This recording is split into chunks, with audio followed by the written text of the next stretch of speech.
बरं का, एकत्रीकरण हे झालेलं आहे.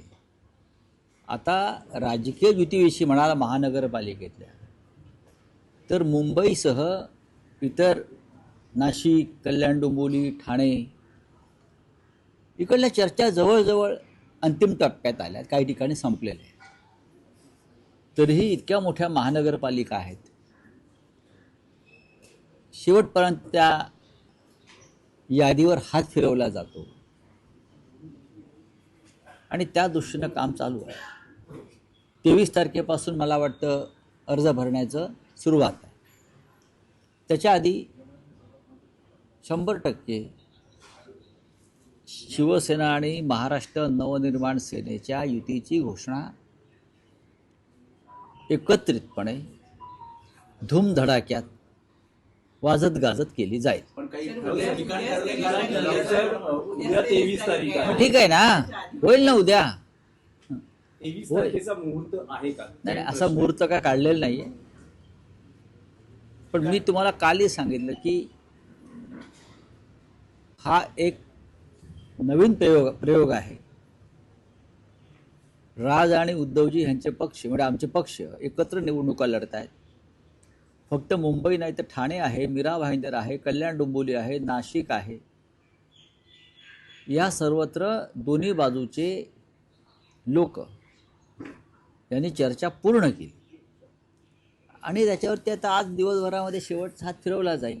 राऊत साहेब, तुम्ही म्हणालात की महाराष्ट्राच्या राजकारणात हा नवीन प्रयोग आहे, तर महाराष्ट्राच्या राजकीय रंगमंचावर जर हा नवा प्रयोग असेल तर त्याला प्रेक्षकरूपी मतदार कसा प्रतिसाद देतील? नाटक हिट ठरेल? हे नाटक नाहीये. तुम्ही जर म्हणत असाल नाटक आहे तर नाटक नाही आहे, हे लक्षात घ्या. हा प्रीतिसंगम आहे. नाटक असेल तर ते प्रीतिसंगम नाटक आहे आणि महाराष्ट्राची जनता या प्रीतिसंगमामध्ये सहभागी होईल. नाटक कुठलं आहे?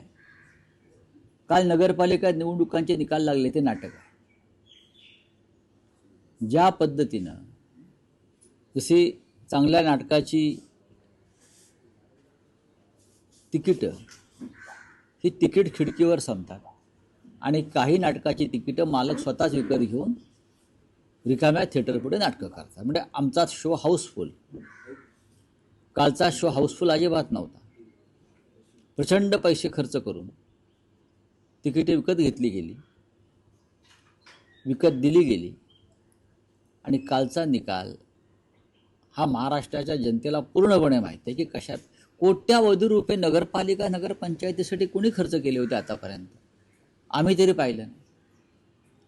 हेलिकॉप्टर चार्टर फ्लाईट घेऊन कोण प्रचाराला गेलं नगरपालिकांच्या, आम्ही तरी कधी हे पाहिलं नाही. या निवडणुका कार्यकर्त्यांच्या असतात, पण या निवडणुकीमध्ये जुंपली कोणामध्ये?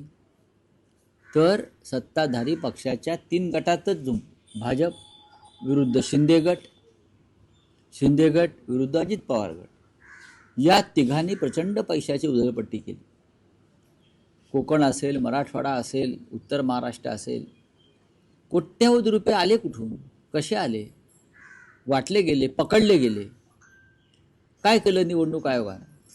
हर्षवर्धन सकपाळ प्रदेश काँग्रेसचे अध्यक्ष म्हणतात ते 100% खरं आहे की निवडणूक आयोगानं सत्ताधारी पक्षाला जिंकण्यास मदत केली. यात चुकीचं काही नाही. तरीही आम्ही आमचे कार्यकर्ते लढले, आमचे नेते गेले नाहीत, कारण आम्ही वर्षानुवर्ष ही निवडणूक कार्यकर्त्यांवर सोडलेली. आणि नगरपालिका निवडणुका जिंकल्या म्हणून जर मिंदे म्हणत असतील असली कोण नकली कोण, चिन्ह बाजूला ठेवा चोरलेलं.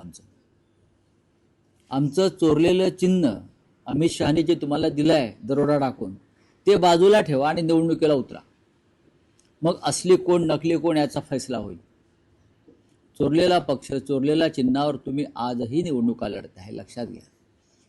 जो धनुष्यबाण महाराष्ट्राच्या कानाकोपऱ्यात घराघरात बाळासाहेबांनी पोचवला, आम्ही सगळ्यांनी पोचवला, तोच चोरून तुम्ही निवडणुका लढताय. तो बाजूला ठेवा. एक निवडणूक तेलंगणामध्ये बॅलेट पेपरवरती निवडणुका झाल्या स्थानिक स्वराज्य संस्थांच्या, कारण राज्य निवडणूक आयोगाचा जो अधिकार असतो आणि बॅलेट पेपरवर झालेल्या निवडणुकीमध्ये तेलंगणामध्ये भारतीय जनता पक्षाचा दारुण पराभव झाला आणि भारतीय जनता पक्ष 4थ्या क्रमांकावर गेला. त्याच्यामुळे ईव्हीएमवर संशय तर येणारच. आकडे बघा महाराष्ट्रातले, जे विधानसभेचे आकडे आले तेच नगरपालिका झाले. 120 125 काय जे काय आहेत ते जे भाजपला विधानसभेत मिळाले, 54 जे शिंदे गटाला व शिंदे सेनेला विधानसभेत मिळाले आणि 40-42च्या आसपास अजित पवार हेच आकडे विधानसभेत आले ना. म्हणजे त्याच मशीन वापरल्या का सेटिंग केलेल्या फिटिंग केलेल्या. तेव्हा तुम्ही विकासाचा विजय, देवाभाऊंचा विजय, असली नकली शिवसेना आहे कोणाला सांगताय हे आम्हाला सांगू नका. जनता उद्यापासून म्हणायला सुरुवात करेल आम्ही तर मत नाही दिलं यांना. उद्या तुम्ही सर्वे कराय आणि लोक सांगतील 100पैकी 80 आम्ही यांना मत दिलं नाही. जिथे सर्वाधिक मतानं हे निवडून आलेले आहेत सातारा वगैरे भागात, तिथे उद्या लोकांचा सर्वे करा आम्ही यांना मत दिलं नाही. हे जिंकले कसे आम्हाला माहीत नाही, ही लोकांची रिॲक्शन असेल. राऊत साहेब, तुम्ही म्हणालात की महाराष्ट्राच्या राजकीय रंगमंचावर जर हे नाटक असेल ठाकरे बंधू युतीचं, तर ते प्रीती संगम. मी नाटक हा शब्द वापरला नाही. प्रीती संगम असं तुम्ही नाव दिलं. पण मध्यंतरी महायुतीतल्या नेत्यांनी म्हटलं की महाराष्ट्रात सध्या भाऊबंदकी चालू आहे. बघा, महाराष्ट्रामध्ये भाऊबंदकी व्हावी असं काही लोकांना सतत वाटतं प्रत्यक्ष. मग त्या भाजपला वाटतं मिंद्यांमध्ये भाऊबंदकी व्हावी, मिंद्यांना वाटतं अजित पवारकडे भाऊबंदकी व्हावी आणि भाजपला वाटतं की संपूर्ण देशामध्ये भाऊबंदकी व्हावी आणि आम्ही राज्य करावं. फोडा झोडा आणि राज्य करा ही भाजपची नीती आहे. पण या सगळ्यातून आम्ही आता बाहेर येऊन हा प्रीतिसंगमाचा प्रयोग करतो आहोत ना. त्याच्यामुळे त्यांच्या पोटात दुखतं आहे. नगरपालिकेच्या निवडणुका म्हणजे मुंबई महानगरपालिकेच्या निवडणुका नाहीत. मुंबई महानगरपालिकेची निवडणूक ही वेगळी निवडणूक आहे. ही संवेदनशील निवडणूक आहे, ही भावनात्मक निवडणूक आहे आणि ही मुंबई वाचवण्याची निवडणूक आहे. त्याच्यामुळे जर त्याच्या काही दिवसांपूर्वी केला होता मराठी माणूस कॅम्पेन राबवला होता. आशिष शेलारांनी ट्विट केलंय की दऱ्याखोऱ्यातल्या मराठी माणसांनी मशालीला आईस्क्रीमच्या कोणासारखा. नाही ठीक आहे. कोणते आशिष शेलार काय म्हणतात त्याच्यावरती या राज्याचं नाव, तर भाजपचे राजकारण हल्ली चालत नाही, मुंबईतले राजकारण चालत नाही त्यांच्या बोलण्यावर, हे त्यांनाही माहिती आहे. तेव्हा असे टीका टिप्पण्या करून काही आम्हाला फरक पडत नाही. ही मुंबई मराठी माणसाची. भारतीय जनता पक्षाचा आमदार पराग शहा हा रस्त्यावर उतरून एका मराठी रिक्षावाल्याला मारतो. तो चुकला असेल, त्याने नियम मोडला असेल, पण भारतीय जनता पक्षाचं सरकार या राज्यामध्ये रोज नियम मोडत आहे. मी कालही म्हणालो, नियमबाह्य पद्धतीनं अडाणीला अख्खी मुंबई दिली. पराग शहा जाऊन अडाणीची कॉलर पकडणार आहेत का? हिंमत आहे? किंवा पराग शहा जाऊन देवेंद्र फडणवीसांना जाब विचारणार आहेत तुम्ही नियमबाह्य पद्धतीनं मुंबईतल्या जमिनी, मिठाग्रह, धारावीचे भूखंड कसे दिले? महानगरपालिकेनं नियम मोडून FSI संदर्भातले निर्णय नियमबाह्य पद्धतीनं अडाणीच्या सोयीचे कसे घेतले? या संदर्भात पराग शहासारखे जे नवीन गुंड निर्माण झालेले आहेत राजकारणातले, ते प्रश्न विचारतील का? जर त्यांनी तो प्रश्न विचारला तर मी त्यांच्या रिक्षावाल्याला मारल्याचं समर्थन करेन. काँग्रेसला चांगलं यश मिळालेलं आहे, त्याबद्दल आम्ही त्यांचं अभिनंदन करतो. काँग्रेसला भाजपची बी टीम म्हटलेलं आहे. रोहित पवार जे आपले मित्र पक्ष बघा, हा ते म्हणतात की काँग्रेसच भाजपची बी टीम बनलेली आहे. एक लक्षात घ्या, हे स्थानिक पातळीवरती काही वेगळा विचार कुठे झाला असेल त्याच्याविषयी मी म्हणणार नाही, पण ओव्हरऑल काँग्रेसला चांगलं यश मिळालेलं आहे आणि त्याबद्दल त्यांचं आम्ही अभिनंदन करतो. काँग्रेस येते तुमच्या बरोबर काय काही बोलणं झालं? हे निकाल पाहता असं वाटत नाही का की महाविकास आघाडी आणि मनसेनं एकत्र असावं? कारण आमची खूप इच्छा आहे की महाविकास आघाडीमध्ये कोणत्याही प्रकारे मतभेद असू नयेत आणि राज ठाकरे यांच्यासह मुंबई महानगरपालिकेत आम्ही लढावं, म्हणजे काँग्रेसला आम्ही आवाहन केलेलं आहे. पण काँग्रेसच्या नेत्यांना मुंबई स्वतंत्रपणे लढायची आहे. मुंबईच्या बाहेर ते एकत्र यायला तयार आहेत, मुंबई सोडून. आता त्यांची काही गणितं असतील, पण अमरावती, चंद्रपूर, वर्धा या भागात काँग्रेसला मोठ्या प्रमाणात नगरपालिकात यश मिळालं. पण मुंबईचं राजकारण वेगळं आहे. आम्ही त्यांना वारंवार आवाहन करतो की आपण एकत्र लढलं पाहिजे. जर भारतीय जनता पक्षाचा पराभव करायचा असेल तर आपल्याला एकत्र येणं गरजेचं आहे, मतभेद बाजूला ठेवून. म्हणजे मुंबई सोडून काँग्रेस सोबत येणार तुमच्या मुंबई सोडून? नाही, असा आमचा साधारण मुंबईच्या बाहेर अनेक महानगरपालिकांमध्ये किंवा जिल्हा परिषदामध्ये आम्ही समन्वयानं किंवा एकत्र येऊन निवडणुका लढू शकतो. सर, राऊत या साहेब, राऊत मराठीच्या साहेब. मुद्द्यावर ना राज ठाकरे, उद्धव ठाकरे वरळीच्या डोम थिएटर मध्ये एकत्र आले होते. जे चित्र संपूर्ण महाराष्ट्राने दोन ठाकरे बंधूंना एकत्र येण्याचं बघितलं होतं. त्याच ठिकाणी दोन ठाकरे बंधूंच्या राजकीय युतीची घोषणा केली जाईल उद्या, अशी चर्चा आहे. यात कितपत तथ्य आहे? नाही नाही, बघा ती जागा ठरेल.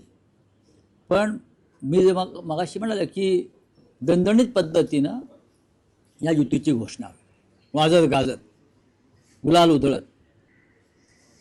कारण हा एक मोठा ऐतिहासिक आणि क्रांतिकारक क्षण या महाराष्ट्राच्या जीवनामध्ये आलेला आहे. राऊत साहेब, आज नगरपालिका नगरपंचायत निकालानंतर काही प्रमुख वृत्तपत्रांनी त्यांच्या मथळ्यात म्हटलं आहे की महाराष्ट्रात भाजपच धुरंधर, अशा पद्धतीची हेडलाईन्स आहे. बघा, धुरंधर हे पात्र जे आहे, या पात्राविषयी तुम्हाला कल्पना आहे. हे फुगवलेलं पात्र आणि सुजवलेलं पात्र आहे, काल्पनिक पात्र आहे. धुरंधर आहे, हे खरं पात्र नाही आहे. त्यातलं खरं पात्र कोणतं असेल तर हेमंत टकले आहेत. हे त्यातलं खरं पात्र आहे. आता भारतीय जनता पक्षाला मुंबईची लॅरी करायची असेल, लॅरी, तर ते अशी धुरंधर धुरंधर अत्यंत खोटं पात्र आहे. सुजवलेलं आणि फुगवलेलं पात्र आहे ते धुरंधर. या देशामध्ये धुरंधर कोण, महाराष्ट्रात धुरंधर कोण, हे भाजपा ठरवू शकत नाही, जनता ठरवेल. आणि ज्या बनावट पद्धतीनं कालचे निकाल लावले गेले, जे बिहारमध्ये झालं तेच काल नगरपालिका निवडणुकात झालं. बाकी काय, मी कालच्या नगरपालिका निवडणुकांची तुलना ही बिहारच्या निकालाशी करतो. राऊत साहेब, पण माजी एक- खासदार राहुल शेवाळे यांच्या पत्नीने काल शिवाजीनगर मानपूर परिसरामध्ये रात्री साड्या वाटल्या. मला सकाळी माहिती. त्या लोकांनी त्या महिलांनी त्या साड्या जाळून टाकलेल्या आहेत. चांगली अशा गोष्ट आहे. अशा पद्धतीनं आचारसंहितेच्या काळात म्हणूनच म्हणतो ना, मुंबई वेगळी आहे. मुंबईशी नगरपालिका निकालांची तुम्ही बरोबरी करू नका, तुलना करू नका.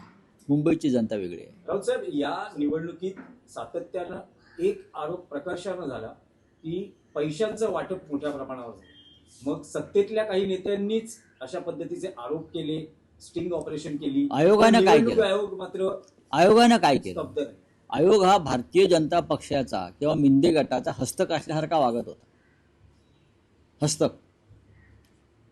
हर्षवर्धन सकपाळ यांनी जे सांगितलं ते सत्य आहे की निवडणूक आयोगाच्या मदतीनं ही नगरपालिका निवडणुकाचे निकाल सत्ताधाऱ्यांनी आपल्या बाजूनं लावले, हे सत्य आहे. पण फार काळ, मी वारंवार म्हणतोय, फार काळ चालणार नाही. कुठेतरी पूर्णविराम या संपूर्ण घटनेला मिळतो. चला चला, और क्या हिंदी में है, हिंदी में क्या है? बीजेपी सबसे बड़ी पार्टी बन के आई थी लोकल बॉडी इलेक्शन में। बात ऐसी है, बीजेपी सबसे बड़ी पार्टी कैसे बनकर आती है सबको मालूम है. जो बिहार में हो गया वही महाराष्ट्र के नगर पंचायत चुनाव में हो गया. आप देखिए ना, जिस तरह से विधानसभा में जो नतीजा आए, वही नतीजे, वही आंकड़े अब नगर पंचायत में आ गए. 120-125 विधानसभा के विधायक उनके चुनकर आए थे. नगर पंचायत भी 120-125 में बीजेपी के आ गए. शिंदे के 54 के आसपास विधायक आए थे. इस बार नगर पालिका नगर पंचायत भी 54 आ गई. 40-42 अजित पवार के आए थे, वही आंकड़ा नगर पालिका में आ गया. वही मशीन है, वही सेटिंग और वही फिटिंग है. नई बात कोई ना. अरे आंकड़े तो बदल दो भाई, आंकड़े तो बदल दो. हाँ, ये लोकतंत्र है क्या? पैसा कितना पानी जैसा बहाया, पानी से भी ज़्यादा बहाया, तूफान आ गया पैसों का. मैंने कल भी कहा कि जिस नगर पालिका नगर पंचायत का बजट 25 करोड़ है, वहाँ 200-200 करोड़ जीतने के लिए खर्चा किया, 10-10 करोड़ लोगों में बांट दिए। कहाँ से आता है पैसा ये? फडणवीस साहब बता सकते हैं? ये पैसा महाराष्ट्र में कहाँ से आता है? शिंदे के पास, अजित पवार के पास, आपके पास? हाँ, कौन देता है पैसा आपको? हमको तो कोई देता नहीं। तो आप कहाँ से लाते हो पैसा? महाराष्ट्र की लूट करके, डकैत करके आपने जगह जगह पर रहमान डकैत रखे हैं पैसा जमा करने को। हाँ, और आप जीतने के बाद रविंद्र चौहान नाच रहे हैं, फोटो देख रहा हूँ मैं, नाच रहे हैं। ये लोकतंत्र देश का बहुत मजबूत है, एक दिन आपको यहाँ से धक्के मार कर निकाल देगा। Thank you.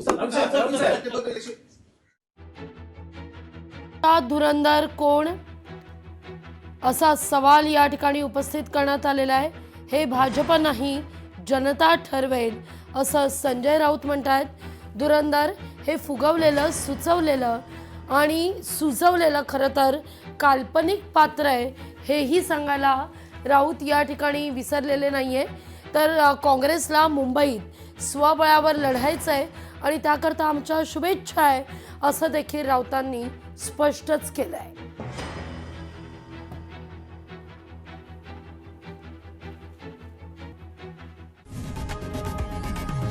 लोकशाही मराठी ऐका, पहा, जागरूक रहा।